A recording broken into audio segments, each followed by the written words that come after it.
Titans of injustice, the largest slave owners in American history.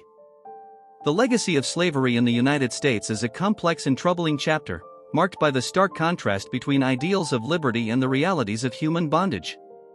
This narrative becomes even more poignant when examining the lives of significant figures, including U.S. presidents, who were some of the largest slave owners of their era. Number 1. Zachary Taylor, military leader and plantation owner. Zachary Taylor, the 12th President of the United States, served from 1849 until his death in 1850. Born into a slave-owning family in Virginia, he continued this practice, owning at least 81 slaves when he became president. His slaveholdings were a significant aspect of his campaign in 1848. He had 2 plantations in Mississippi and Louisiana, and paid taxes on the ownership of 114 slaves in Jefferson County, Mississippi, in 1848. Taylor's presidency was marked by a moderate stance on the expansion of slavery into new territories. He opposed the Compromise of 1850 but died in office before he could veto the bill. Taylor's approach to slavery reflected the prevailing conflicts of his time and contributed to his complex legacy. He did not free any of his slaves in his will, and his son, Dick Taylor, inherited a sugar plantation and became a Confederate general. Taylor's military career included participation in the War of 1812 and the Mexican-American War, where he earned the rank of Major General. His military success made him a national hero, leading to his election as president. Taylor's life and presidency were shaped by his background as a plantation owner and military leader, making him a representation of the contradictions and challenges of his era. Number 2. Andrew Jackson, the populist slave owner. Andrew Jackson, the 7th President of the United States, 1829 to 1837, was a notable military leader and statesman. Born in 1767 in the Waxhaws region, he rose from poverty to wealth, partly through owning as many as 161 slaves at his Hermitage plantation in Tennessee. Jackson's engagement in the slave trade and his harsh treatment of slaves were significant aspects of his life and wealth accumulation. His presidency, known for its populist appeal, is also marked by controversial racial policies, especially towards Native Americans. The Indian Removal Act under his administration led to the forced displacement and suffering of tens of thousands of Native Americans, a policy that remains a significant blemish on his legacy. Jackson's role in American democracy and expansion is contrasted with his support for slavery and harsh policies against Native Americans. Number 3. George Washington, the founding slaveholder. George Washington, the first President of the United States, was a prominent Virginia planter who owned more than 300 slaves at his Mount Vernon estate. His relationship with slavery was complex. While he profited from slave labor, his personal views on the institution evolved, especially later in his life, showing some discomfort with slavery. Despite this personal conflict, Washington did not publicly advocate for the abolition of slavery during his lifetime.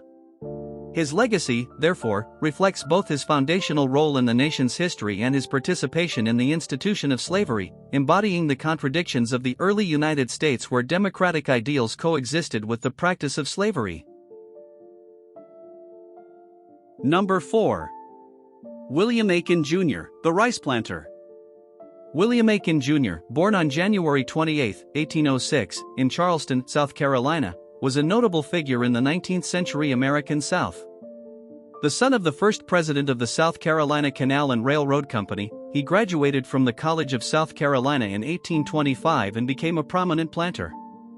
Ain Jr. owned Jahassee Island, the largest rice plantation in the state, employing 897 enslaved African Americans over 1,500 acres.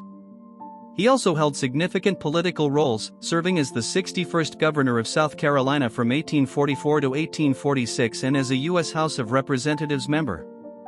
His substantial slaveholdings and political influence underscore the deeply rooted slavery system in the southern states of that era.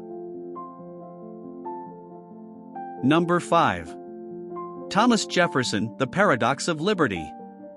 Thomas Jefferson, known for penning the Declaration of Independence and serving as the third U.S. president, owned over 600 slaves. His inheritance from his father-in-law significantly increased his slaveholdings, making him one of the largest slaveholders in Albemarle County, Virginia.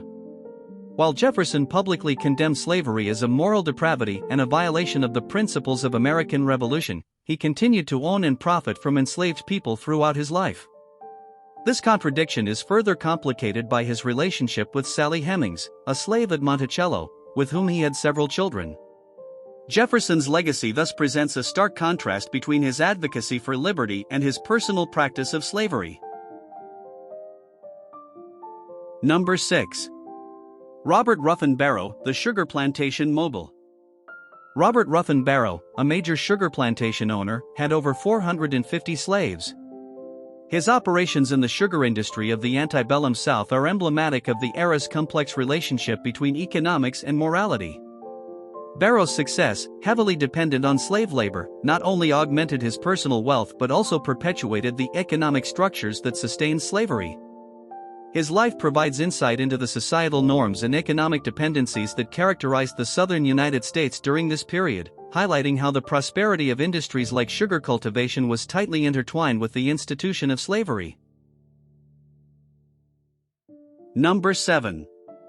Joshua John Ward, the Rice Plantation King. Joshua John Ward, a prominent figure from South Carolina, holds the infamous distinction of being one of the largest slave owners in American history.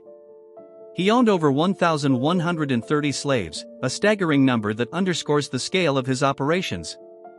Ward's extensive rice plantations, primarily located in the low-country regions of South Carolina, were among the most profitable in the South. His involvement in rice cultivation, which was labor-intensive and relied heavily on slave labor, demonstrates the deep entrenchment of slavery in the Southern economy, particularly in the agricultural sector. The success of his plantations, especially during the mid-19th century, was heavily dependent on the exploitation of enslaved people, reflecting the harsh realities of the time. Number 8. John Burnside, the Sugar Baron. John Burnside, known as the Sugar Baron, was a notable figure in the antebellum Southern economy for his large-scale sugar plantations. Purchasing the Humus estate in Louisiana in 1857, he expanded it to 12,000 acres and built 4 sugar mills. He was one of the largest slaveholders in Louisiana, with around 750 slaves, underscoring the magnitude of the plantation system and its role in the economy. Burnside's wealth was directly linked to the labor-intensive conditions endured by slaves on his plantations. His status as a prominent planter and significant slaveholder exemplifies the contradiction between American ideals of freedom and the reality of slavery. His legacy serves as a reminder of slavery's deep entrenchment in the economic and social fabric of the South, shaping its landscape during the antebellum era.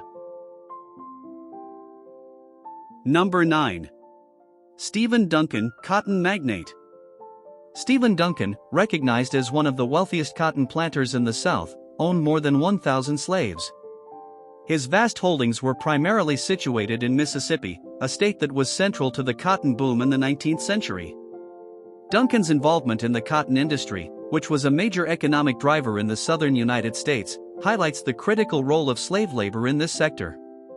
The cotton industry's reliance on slavery was not only a foundation of its profitability but also a reflection of the deeply rooted system of slavery in the southern states.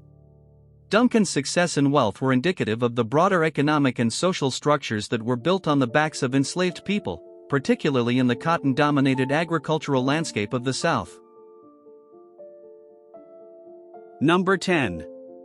James Madison, constitutionalist and slave owner.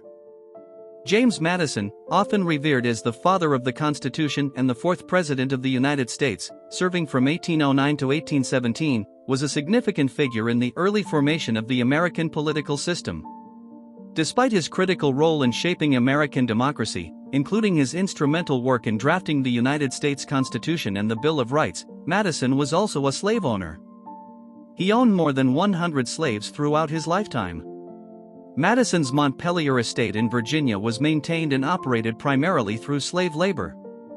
This fact highlights the complex and often contradictory nature of the Founding Fathers, who, while advocating for liberty and democratic principles, simultaneously participated in and perpetuated the institution of slavery.